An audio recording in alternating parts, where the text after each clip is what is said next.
Go across to Tom Hunt. Tom Hunt. Thank you very much, Mr. Speaker. Over recent weeks, we have seen a shameful trend of suspected criminals spitting and coughing at police officers. There have been a number of cases of this in my constituency of Ipswich. This is a particularly pernicious form of assault during COVID-19 outbreak, and those responsible must have their day in court.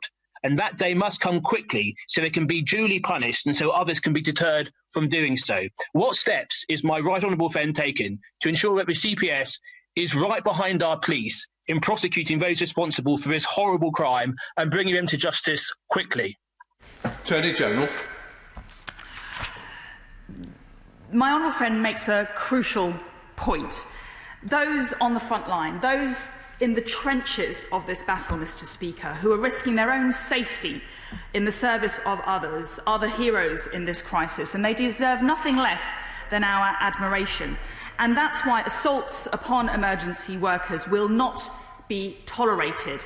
Those who commit these sickening offences will face the full force of the law, and I'm glad to have seen, if that's the right word to use, that the CPS has successfully prosecuted several such offences recently.